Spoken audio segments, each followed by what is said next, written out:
प्रिय विद्यार्थीगण, आज हम पढ़ेंगे अध्याय 7 कैसे बना शक्तिमान।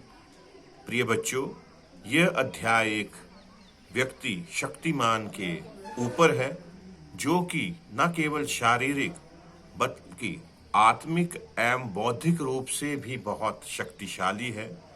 और वो गांव के तालाब में एक डूबते हुए बच्चे को बचाता है और उन्हें समझाता है कि अगर आपको तैरना नहीं आता तो आप पानी में ना उतरे। सबसे पहले आप किसी कुशल प्रशिक्षक के माध्यम से तैरने का परीक्षण लें। उसके बाद आप प्रशिक्षण के बाद आप तैर सकते हैं। बच्चे उनकी शक्तियों से बहुत प्रसन्न हैं और वे उनसे पूछते हैं कि आपने ये शक्तियां कैसे अर्जित की। तो उन्होंने बच्चों को बताया कि मैंने अपने दैनिक कर्म में योग को अपनाया, जिसके कारण मुझे ये दैविक शक्तियां प्राप्त हुई हैं। वे कहते हैं कि ओम के उच्चारण से आपके फेफड़ों का शक्ति 5 गुना अधिक बढ़ जाती है। जब आप सामान्य रूप से सांस लेते हैं तो आपके फेफड़ों में 500 मिलीलीटर ऑक्सीजन अंदर जाती है, लेकिन जब आप ओम का उच्चारण करते हुए गहरी सांस लेते हैं तो आपके बॉडी में 2500 मिलीलीटर ऑक्सीजन आपके शरीर में जाती है और हमारा मध्य पटल, जिसे हम डायफ्राम भी कहते हैं, तीव्रता से काम करता है तथा छाती का विकास होता है, कई रोगों का निवारण होता है और रक्त की भी शुद्धि होती है। ओम के उच्चारण करने के लिए सबसे पहले हमें पद्मासन में बैठना है, जिसमें हमें दाएं पैर और बाएं जंघा मूल पर और बाएं पैर को दाईं जंघा मूल पर रखना है। कमर, गर्दन व सिर को एक सीध में रखें तथा हाथों को ज्ञान मुद्रा में लाने के लिए अपनी तर्जनी उंगलियों से अंगूठे के मूल को दबाएं व अपने हाथ घुटनों पर रखें। उसके पश्चात आप अपने नथुनों से पूरा श्वास भरें, अपनी छाती पूर्णतया फुलाएं। जब हम ओम शब्द का उच्चारण करेंगे, जो कि अ, उ तथा म शब्दों के योग से बना है, अब आप सांस छोड़ते हुए अ तथा उ का उच्चारण करें। म की ध्वनि होंठ बंद कर नासिका से करें, जैसे भंवरा गुंजार कर रहा हो। ध्यान रहे, वायु छोड़ते समय आपके पेट अंदर की तरफ पिचके हों। सब बच्चे आंखें बंद करके यह मंत्रोच्चारण करें। 5 से 7 बार इस क्रिया का अभ्यास करें। अपने सांस की गति से यह क्रिया करेंगे तो बहुत लाभ होगा। बिना उचित मात्रा में वायु नाक व मुंह से छोड़े बिना ओम का उच्चारण सार्थक नहीं है। आपको तो दिमाग भी बहुत तेज है। बच्चे शक्तिमान से पूछते हैं तो वे उन्हें कहते हैं, जब हम ओम का उच्चारण करते हैं तो अ शब्द के उच्चारण से मस्तिष्क का केंद्र प्रभावित होता है। आप जानते हैं, मस्तिष्क विचारों का केंद्र है। इस तरह विचार परिष्कृत होते हैं। ओम का उच्चारण करने से हृदय प्रभावित होता है, वह हमारे भाव का केंद्र है। अतः हमारे भावों का सकारात्मक विकास होता है। म के उच्चारण करने से नाभि के केंद्र पर सकारात्मक प्रभाव पड़ता है। नाभि अग्नि का केंद्र है। इस तरह अग्नि शक्ति का स्रोत है। यही नहीं, मस्तिष्क की प्यूटरी व पीनियल ग्रंथियां भी म के उच्चारण से स्वस्थ रहती हैं, क्योंकि मेलाटोनिन उत्स्राव उचित मात्रा में शुरू हो जाता है। इस तरह आप तनाव मुक्त हो जाते हैं। शक्तिमान जी ने उन्हें फिर गायत्री मंत्र सिखाया और उन्हें प्रतिदिन प्रार्थना सभा में इस मंत्र के उच्चारण करने को कहा और कहा कि आप हाथ जोड़कर प्रार्थना की स्थिति में खड़े हो जाएं और गायत्री मंत्र को पढ़ें, जो कि इस प्रकार है। ओम भूर्भुवः स्वः तत्सवितुर्वरेण्यं भर्गो देवस्य धीमहि धियो यो न प्रचोदयात्। यह मंत्र सदियों से अध्यात्म व योग का मूल मंत्र रहा है। इसके उच्चारण की विशेष विधि है। यदि हम इस विधि से इसका उच्चारण करें तो संपूर्ण शरीर में कंपन होता है। फलस्वरूप पूरे शरीर में देह विद्युत का संचार होता है।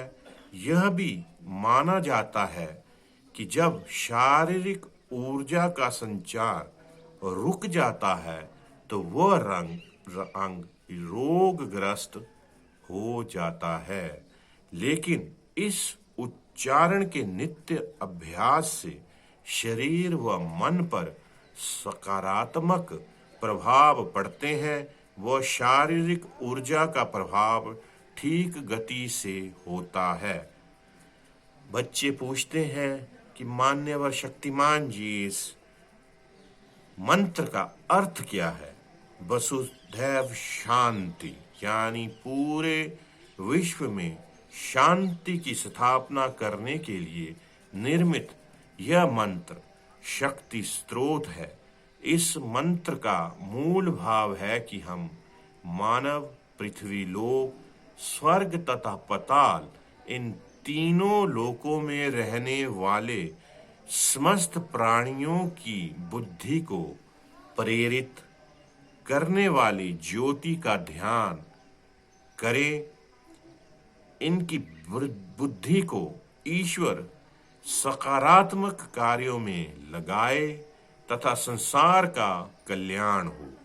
सूर्य की वह ज्योति हम सभी को बुद्धि को प्रकाशित करे एवं हमारी बुद्धि को अच्छे मार्ग की ओर प्रवृत्त करे। सूर्य देव के कल्याण में तेज का हम ध्यान करते हैं। विद्यार्थी पूछते हैं, इसमें सूर्य देव को बुद्धि का प्रेरक माना गया है, सूर्य को देव क्यों कहा गया है? बच्चों, सूर्य इस पूरे विश्व में प्रकाश संश्लेषण तथा ऊर्जा के संचार का स्रोत है। सूर्य बिना जीवन संभव नहीं है। सूर्य ज्ञान व प्रकाश का घोतक है, अतः उनको प्रणाम कर इन्हें देव की संज्ञा दी गई है। बच्चों में जिज्ञासा है कि शक्तिशाली बनने के लिए उन्हें कोई और जानकारी भी दी जाए। तो बच्चों, योग शक्ति का स्रोत है। आप सूक्ष्म क्रियाओं के द्वारा शरीर के हर अंग को शक्तिशाली बना सकते हैं। सूक्ष्म नाड़ियों, तंतुओं, हड्डियों तथा स्नायु तंत्र को सूक्ष्म क्रिया मजबूती प्रदान करती है। इस कारण मानव की आयु में वृद्धि होती है। इसके अलावा सुषुप्त शक्तियां जागृत होती हैं। क्या सूक्ष्म क्रियाओं से हमारा सूक्ष्म शरीर भी प्रभावित होता है? हाँ, सूक्ष्म क्रियाओं द्वारा हमारा सूक्ष्म शरीर निश्चित तौर पर प्रभावित होता है। सूक्ष्म शरीर 17 तत्वों से मिलकर बना है।